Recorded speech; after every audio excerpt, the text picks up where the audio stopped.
कोई तुमसे कह दे कि मेरे पास आकर बैठ जाओ, मैं तुम्हें जिंदगी में कभी कोई दुख नहीं आने दूंगा, समझ लेना पक्का बेवकूफ बना रहा है।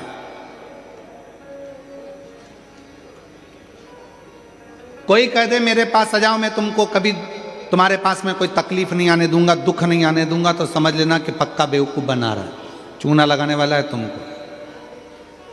क्यों? शिव पुराण कहती है मनुष्य का जन्म होता है तो दुख उसके साथ साथ चलता है। भगवान राम जी भी अगर पृथ्वी पर प्रकट हुए तो उनको भी दुख का सामना करना पड़ा। भगवान कृष्ण भी अगर पृथ्वी पर प्रकट हुए तो उनको भी दुख का सामना करना पड़ा।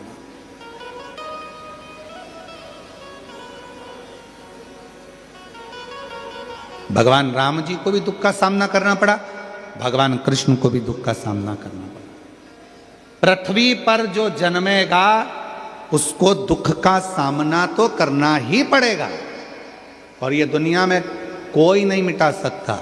बस इतना याद रखो कि दुख अगर सामने आ रहा है, तकलीफ अगर सामने आ रही है, कष्ट यदि सामने आ रहा है तो रिटर्न बढ़ा, कष्ट यदि सामने आ रहा है, दुख सामने आ रहा है तो भगवान देव अधिदेव महादेव की भक्ति करना प्रारंभ करो। धीरे धीरे जो दुख है वो अपने आप मिटना प्रारंभ हो जाएगा, कष्ट दूर होना प्रारंभ हो जाएगा, अपने आप मिटेगा।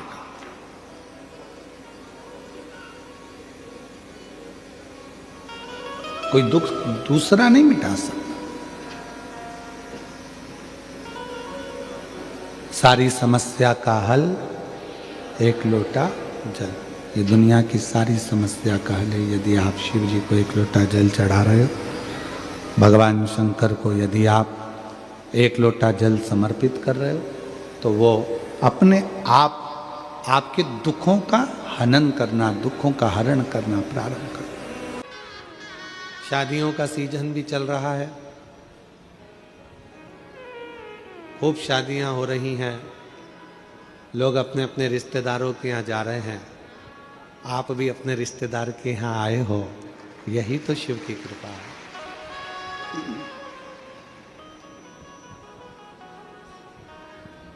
कहते हैं कि कोई पुराना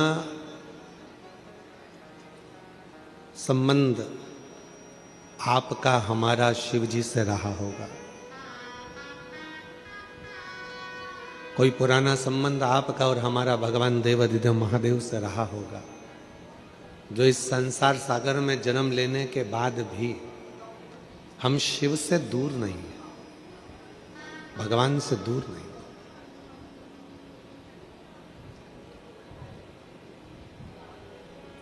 अच्छे लोग मिल जाएं आपको, कोई अच्छी बातें आपसे करे, अच्छा व्यवहार करें, अच्छे लोगों का संग आपको मिल जाए, तो समझ लेना कि आप जरूर पूर्व में पहले अगले जन्म में स्वर्ग में निवास करते थे, इसलिए आपको सब अच्छे,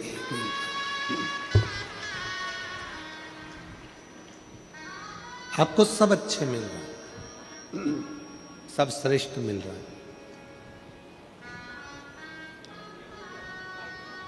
और यदि आपको कुछ लोग ऐसे मिल जाएं जो दिन रात आपको परेशान करते हो, कष्ट देते हो, तकलीफ देते हो, कुछ ना कुछ तकलीफें रोज की लाकर खड़े कर देते हो, तो समझ लेना पहले नरक भोग कर आए थे, उसमें से थोड़ा सा कुछ हिसाब रह गया होगा। तो ऐसे लोगों का संग मिला है जो आज भी हमको भुगता है। पिछले जन्म का कोई सुख, पिछले जन्म का कोई अच्छा कर्म हमें अच्छे लोगों की संगति में लेकर जाता है।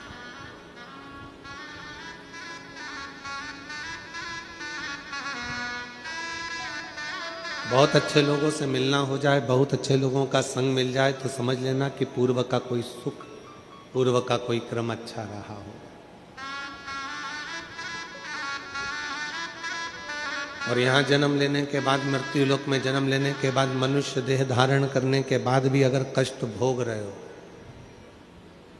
मानव देह धारण करने के बाद भी अगर कष्ट मिल रहा है, तो समझ लो कि पूर्व का कोई लेन देन रह गया होगा।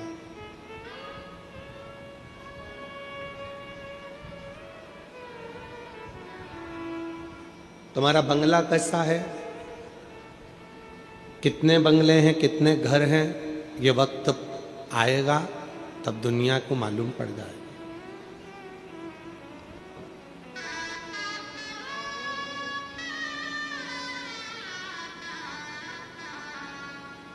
तुम्हारे पास में कितनी दौलत है, ये वक्त बता देगा।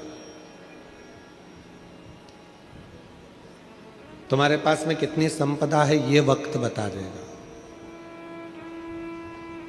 पर तुम्हारी उम्र कितनी है, कितने समय तुम जिंदा रहोगे, ये दुनिया में कोई नहीं बता सकता। किसी की सामर्थ्यता नहीं है कि कोई आपका वक्त बता दे कि तू कल मरेगा, कि परसों मरेगा, कि नरसों मरेगा, कि आज मरेगा, कि 2 घंटे में मरेगा, कि 5 घंटे में मरेगा। ये किसी की सामर्थ्यता नहीं बताने की।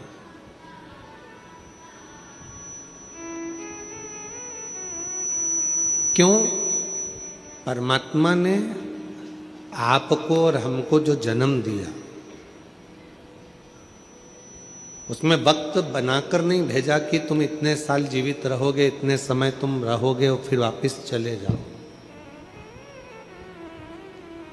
मेरे शिव ने, मेरे ओघड़दानी ने, मेरे शंकर भगवान ने, मेरे शंभू ने, मेरे त्रिकालदर्शी कैलाशी ने आपको कह दिया कि तुम संसार सागर में जा रहे हो, पर मैं तुमको ये नहीं बता के भेज रहा हूं कि तुम कितने साल जियोगे।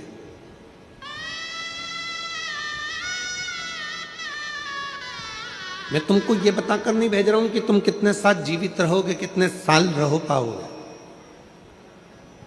पर इतना जरूर कहकर जा रहा हूं। भगवान शिव ने कहा कि मैं तुझे संसार सागर में भेज रहा हूं, तुझे बताकर नहीं भेज रहा कि तू कितने साल जीवित रहेगा, कितने साल अच्छा रहेगा, पर इतना जरूर कह रहा हूं कि तू जितने साल भी संसार में रहे, अगर तू मेरा नाम लेता रहेगा तो फिर अगला जन्म तेरा पृथ्वी पर नहीं होगा और तू मेरे धाम में निवास करेगा। जैसे एक अच्छा पढ़ने वाला बालक, एक अच्छी एजुकेशन करने वाला स्टूडेंट, बच्चा खूब पढ़े,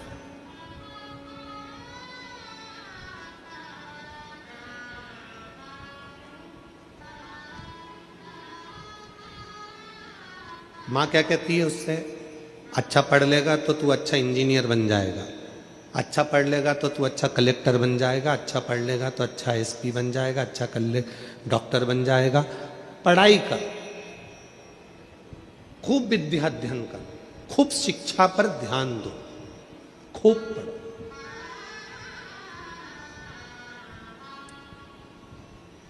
और साथ में फिर मां क्या कहती है, अगर नहीं पढ़ेगा तो फिर गाय चराना, नहीं पढ़ेगा तो फिर जो दुकान धंधा पानी है वो संभालना। तो बच्चे को मां दोनों चीजें बता रही है कि अच्छा पढ़ाई कर तो तू डॉक्टर बन सकता है, अच्छी पढ़ाई कर तो इंजीनियर बन सकता है, अच्छी पढ़ाई कर तो तू collector, SP, DSP, IG, commissioner सब कुछ बन सकता। और नहीं पढ़ेगा तो फिर तो कुछ नहीं कर सकता। पिता जो काम कर रहे हैं, दुकान छोटी सी कर रहे हैं, वही दुकान तुझे करना, मेहनत कर रहे हैं वैसी मेहनत तुझे करना। उसी तरह दो बातें, जैसे माँ अपने बच्चे से कहती है कि तू पढ़ेगा, अच्छी एजुकेशन करेगा, अच्छी शिक्षा अध्ययन करेगा तो तू बहुत ऊपर तक जाएगा, बहुत उन्नति की सीढ़ी पर चढ़ जाएगा। नहीं पढ़ेगा तो ये प्रॉब्लम तेरी जिंदगी में आकर खड़ी हो जाएगी।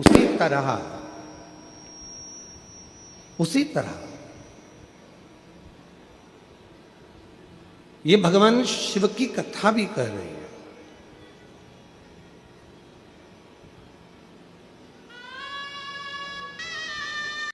तरह ये भगवान देवादिदेव महादेव का चरित्र कह रहा है, उसी तरह ये भगवान शंकर की पवित्र कथा करे। अगर संसार में जन्म लेने के बाद आपने अगर भगवान देवादिदेव महादेव से हृदय लगाया, भगवान शिव से यदि आपने दिल लगा लिया, तो ये निश्चित है कि फिर संसार सागर में उलझना नहीं पड़ेगा, वो सुलझा कर अपनी ओर आसक्त कर लेगा, अपनी ओर कर लेगा। कोई आपके पूर्वजों का, आपके माता पिता की कोई अच्छाई रही होगी, कोई पुण्याई रही होगी, आपके दादा परदादा की कोई पुण्याई रही होगी, जो आप यजमान पद ग्रहण कर कर इतने शिव भक्तों को कथा का रसतत्व ग्रहण करा रहे हैं। ये कोई पुण्याई है, ये कोई पूर्व का किया हुआ अच्छा भाव हमारे जीवन में रहा होगा, जो आप और हम इस पवित्र शिव महापुराण की कथा का लाभ ले रहे हैं। एक क्षण की भी यदि शिव महापुराण की कथा हमने हमारी जिंदगी में उतारी है, तो उसका फल जरूर मिलता है, उसका लाभ जरूर मिलता है। और जिस भाव से आप श्रवण करने के लिए बैठे हो, सबका अपना अपना एक उद्देश्य है कथा को सुनने का।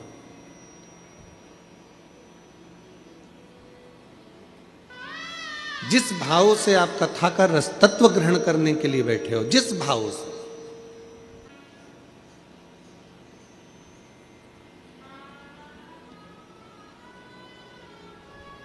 जिस भाव से आप श्रवण करने के लिए बैठे हो, जो तुम्हारी कामना है, जिस कामना से आप भगवान देवादिदेव महादेव की कथा को सुनने के लिए बैठे हो, बाबा वो कामना पूर्ण जरूर करेगा। बस उसमें सबसे ज्यादा जरूरी है आपका विश्वास, आपका भरोसा, आपका समर्पण।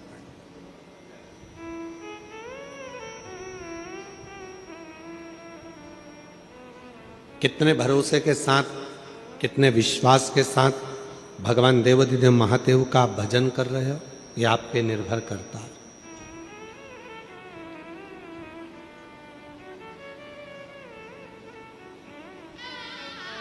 किसी ने पूछा कि शिव महापुराण की कथा में जाकर क्यों बैठना चाहिए। अपने क्षेत्र में अगर शिव महापुराण की कथा हो रही हो, तो अपने क्षेत्र में आकर उस कथा का रसतत्व ग्रहण क्यों करना चाहिए, इसलिए। रेडियम किस किसने देखा है, गाड़ी पे चिपका रहता है, हाथ उठाओ जरा जल्दी से। सबने देखा है रेडियम गाड़ी पे चिपका रहता है। ऐसे रेडियम नहीं चमकता, पर जैसे ही थोड़ा सा भी प्रकाश उस रेडियम पर पड़ा, और वो रेडियम, जम के बोलो, चमकता। रेडियम ऐसे नहीं चमकेगा, रेडियम पर प्रकाश पड़ा और वो रेडियम चमका। रेडियम पर थोड़ा सा प्रकाश आया और वो रेडियम चमका। रेडियम ऐसे चमकने वाला नहीं।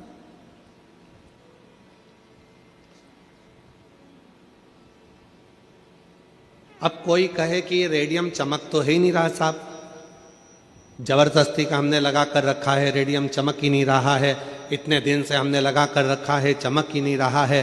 तो किसी ने कहा गाड़ी पर लगे रहने दो, जब गाड़ी आप लेकर जाओगे, कहीं किसी गाड़ी की लाइट पड़ गई, प्रकाश पड़ गया, चमक पड़ गई, तो तुम भी चमक जाओगे। नहीं साहब, हमने इतने दिन से लगा कर रखा है, ये तो चमक ही नहीं रहा, इतने दिन से लगा कर रखा है, ये चमक ही नहीं रहा, हम तो इतना प्रयास कर रहे हैं, ये चमक ही नहीं रहा। ये चमक क्यों नहीं रहा? तो कहाँ, इसको लगे रहने दो। कई लोग कहते हैं हम कथा में जाकर क्यों बैठे, शिव महापुराण की कथा क्यों सुने, हम मंदिर में जाकर एक लोटा जल क्यों चढ़ाएं, हम शंकर जी के मंदिर क्यों जाएं, हम शिवालय में क्यों जाएं, हम शंकर के देवालय क्यों जाएं, हम शंकर जी के मंदिर में इतने समय से जल चढ़ा रहे हैं, हम शिव जी के मंदिर में 3 महीने से जल चढ़ा रहे हैं, हम शंकर जी की कथा इतने समय से सुन रहे हैं, हम भगवान शंकर की कथा इतने दिनों से धारण कर रहे हैं, क्यों फिर भी हमारा भाग्य नहीं चमक रहा? ध्यान देना, शिव महापुराण की कथा पंडाल में जाकर जब आप सुनते हो, समझ लो कि पंडाल की रज, भूमि की मिट्टी जब आपके शरीर से लगती है, समझ लेना कि रेडियम आप पर चिपक गया और एक ना एक दिन फिर शंकर की चमक आपको चमका कर ही रहती है। शिव की चमक चमका कर रहेगी।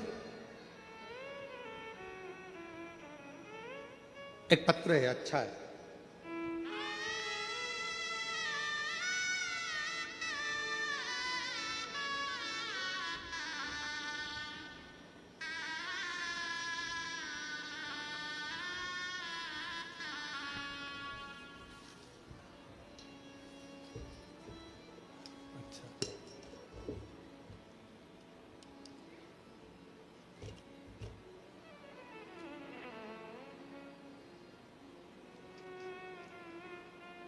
हिंदी में नहीं है, छत्तीसगढ़िया भाषा में। और छत्तीसगढ़िया सब ले रहे, पर हम पढ़ेंगे जरूर, समझा तुम हमको देना, ठीक है? समझा दोगे ना? ठीक है। मोर नाव नारायण सिन्हा, ग्राम नतपुरा, दुर्ग। कहीं बैठे हो हाथ हिला सकते हैं। आप है हम। गुरुदेव जी, एक लोटा जल औ, नहीं ये औ तो मुझे समझ में आता है, क्योंकि इसको मैंने बस्तर के अंदर जब कथा थी, कौन सा गांव था, कच्चे गांव में पत्र आया था छत्तीसगढ़ी भाषा का, हमने उसमें औ पढ़ा था, ठीक है? तो गुरुदेव जी, एक लोटा जल औ पशुपतिनाथ उपवास के का फल होते, ये कोई मोर ले पूछे, तमे हाँ बताव गुरुदेव जी, मोर मकान नहीं रीस हेत में हा अपन संसरार संसरार ससुराल ले कर्जा लेके नानक मकान बनाए हवा। मतलब छोटा मकान बना, ठीक है? आया आया, थोड़े दिन बाद हम भी छत्तीसगढ़िया हो जाए। ओकर ले मोर लाखों के कर्जा हो गए और मोर आर्थिक स्थिति अत्यंत अच्छा नहीं रही। तेकर सेती कर्जा बढ़ते गिस में हर आपके कथा 2021 में भिलाई में पंडाल में बैठ के सुने। आप कह एक लोटा जल सारी समस्या का हल, मोर मन गवाई नहीं दिस। मतलब मेरा मन एक लोटे जल पे मानता नहीं, गवाही नहीं दिस। तब हो ले मैं मंदिर जाए के चालू करेगा। आप मन तथो गुरु जी अपन घर ले जल लेके शिव जी ला चढ़ाओ और वह आपके घर के दशा शिव जी ला बताई। ये सिरतोन हरे गुरु जी मोर एक एक लोटा जल शिव में चढ़िस और मोर कर्जा के एक एक पाई कर्जा भी छूटा गे। मैं हर आज कर्जा ले मुक्ति पा गए हो गुरु जी। यही महीना दिनांक 2/12/2025 मंगलवार को मैं कर्जा से मुक्त हो गए। भोला सब दुख काटो गुरुदेव, शिव की कृपा। भगवान आ जाइए, आ जाओ, एक बेलपत्र लेकर जाइए, आइए पधार।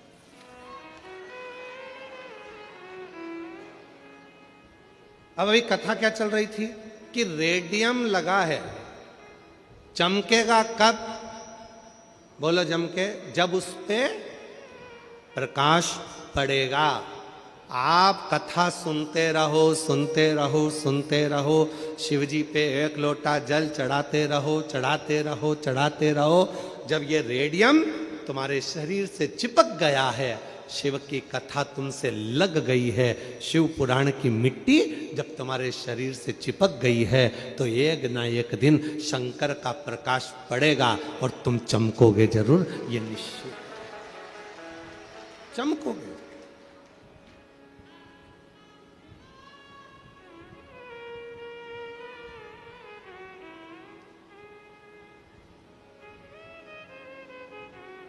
आप शिव के उस भजन में डूबोगे जरूर।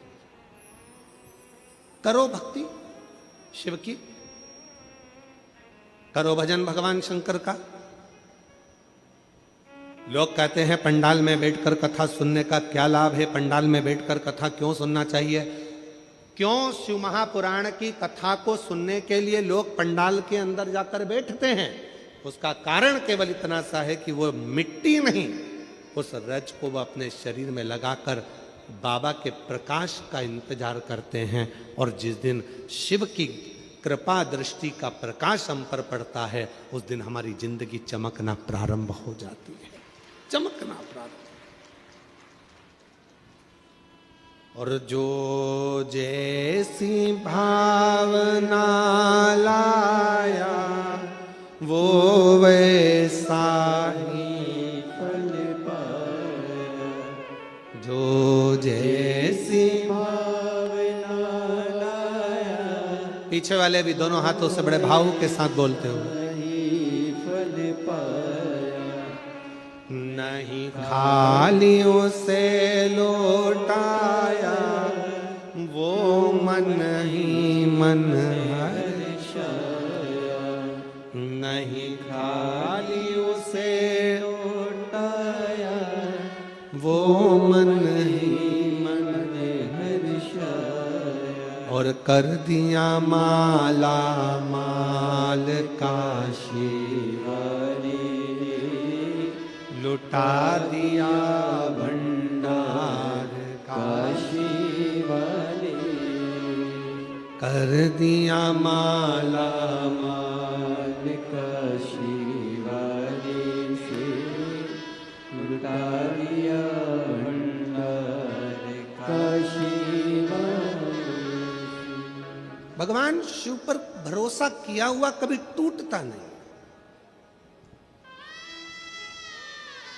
ये साधारण रिश्ते टूट सकते हैं, ये साधारण संबंध टूट सकते हैं, पर भगवान देवाधिदेव महादेव पर करा हुआ भरोसा कभी टूटता नहीं। शिव पर करा हुआ विश्वास, भगवान शंकर पर करा हुआ भरोसा, भगवान शिव पर करा हुआ दृढ़ विश्वास कभी टूटता नहीं है। आप किस भाव से आए हो, क्यों कथा सुनने आए हो, किस लिए आए हो, भगवान शंकर से क्या कहने के लिए आए हो, शिव महापुराण की कथा को क्यों धारण करने के लिए आए हो, क्या भगवान से विनती करने के लिए आए हो। 5 दिन बैठकर रहकर कथा का रसतत्व आप ग्रहण कर रहे हो, और बाबा से क्या विनय करने के लिए आए हो, यह आप पर निर्भर करता है। शिव क्या देंगे, कैसे देंगे, कब देंगे, ये उन पर निर्भर करता है। समझो।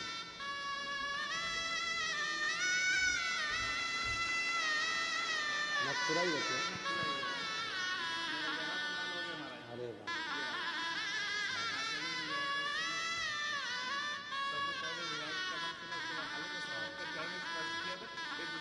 बाबा की समझो समझो समझो। भैया कह रहे हैं कि कर्जा बहुत ज़्यादा था, चुकाना मुश्किल था, पर मैंने भी भिलाई की कथा में जाकर बाबा से विनती कर दी थी कि 11 पंडाल में बैठकर कथा सुनूंगा, बस मेहनत भी खूब करूंगा, तो मेरा पूरा कर्जा जो लाखों में है वो चुकवा दे।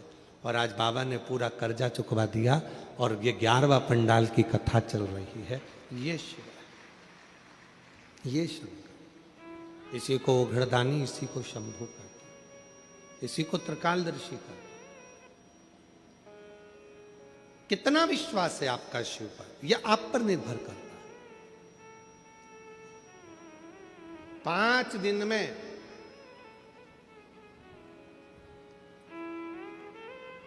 हमें भगवान शिव को पहचानना है और भगवान शंकर से अपने मन की बात कहना, और कुछ भी नहीं।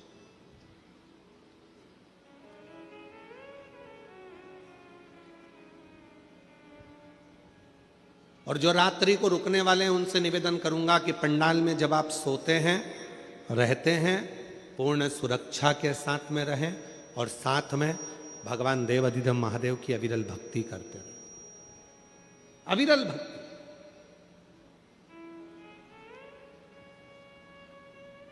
उस भक्ति को धारण करते रहे, भजन करते रहे। जितनी देर रहो यहां उतनी देर आपके मुख से श्री शिवाय नमस्तुभ्यं, श्री शिवाय नमस्तुभ्यं, श्री शिवाय नमस्तुभ्यं, श्री शिवाय नमस्तुभ्यं। आप भगवत भजन में लीन रहो। आए हो बाबा के दरवाजे पर भगवान से प्रार्थना करने के लिए, ऐसा कोई स्थान मत छोड़ो जिस स्थान पर बैठकर हम भगवत नाम ना ले।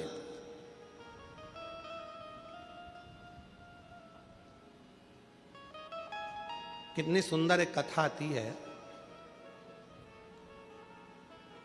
कि देवता और असुरों ने मिलकर समुद्र का मंथन किया। शिव महापुराण का ये बड़ा सुंदर चरित्र है। मंथन किया, और केवल देवता और असुर मंथन नहीं कर रहे हैं। शिव महापुराण ये भी कहती है कि अपने घर में रहकर कुछ देर रात्रि को जब विश्राम करा करो, विश्राम के समय पर थोड़ी देर विचारों का मंथन भी करा करो। आज के समय में लोग विचारों का मंथन नहीं करते, मोबाइल का मंथन करते रहते दिन भर बैठ के। रात को सोएंगे, पति अपना मोबाइल पकड़ा है, पत्नी अपना मोबाइल पकड़ी है, बेटे बेटी अपने मोबाइल पकड़े हुए हैं, और सोते सोते भी आखिरी में जब बहुत तेज नींद आने लगती है तब मोबाइल तो भी स्विच ऑफ करने से पहले, मतलब नेट बंद करने से पहले भी एक आध बार सोते सोते भी फिर उठा के देख ही लेते। वापिस रख दिया, सो रही है तो भी ध्यान में आया, वापिस देखती हूं मैसेज करा कि नहीं करा, फिर उठाया, फिर देखा, वापिस। अब कहां गया विचारों का मंथन?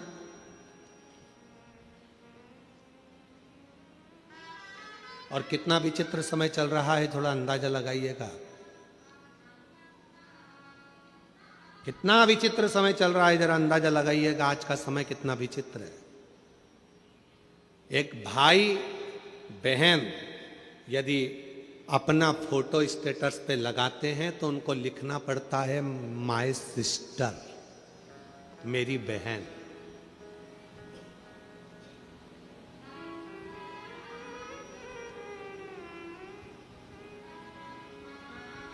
बुआ के साथ फोटो लगता है तो लिखना पड़ता है मेरी बुआ जी हैं, आज आई थी उनके साथ फोटो लगाया। चाची जी के साथ मेरी आंटी हैं, उनके साथ फोटो लगाया। क्यों? क्योंकि आज के समय के व्यक्ति की दृष्टि और बुद्धि इतनी विचित्र होती चली जा रही है कि कोई भी अगर मोबाइल पर फोटो दिखता है तो उसकी तुरंत सोच और निगाह बदल जाती है और वो गलत सोचना प्रारंभ कर देता है। मतलब इतनी विचित्र बुद्धि लोगों की हो गई, इतनी विचित्र सोच हो गई। क्या संसार में कोई दूसरे रिश्ते नहीं रहे, कोई संबंध नहीं रहे? शिव महापुराण की कथा कथी है, भगवान देवादिदेव महादेव का चरित्र कथा है। मंथन हुआ, उस मंथन में हलाहल विष निकला। जरा संबंध देखिएगा, रिश्ता देखिएगा, कितना विचित्र कथा का वर्णन किया गया कि रात्रि को सोने से पहले मोबाइल का मंथन मत करिए, रात्रि को सोने से पहले मोबाइल को मत देखिए, रात्रि को सोने से पहले अपने विचारों का मंथन करिए। घर में क्या हुआ, बच्चों को कैसे पढ़ाना है, बच्चों की शिक्षा कैसे ग्रहण कराना है, कौन सी कोचिंग कराना है, कौन सी ट्यूशन देना है, कौन सी चिकित्सा कराना है। अगर भगवान ने हमको धन दिया है, पैसा दिया है, हमारे बच्चे अच्छे से पढ़ रहे हैं तो अपने मोहल्ले में, अपनी कॉलोनी में, अपनी सोसाइटी में, अपने नगर में कोई बच्चा पढ़ने में कमजोर है तो उस बच्चे का शिक्षा अपने को कराना है। ये विचार, ये सोच, ये मंथन अपने अंदर होना चाहिए।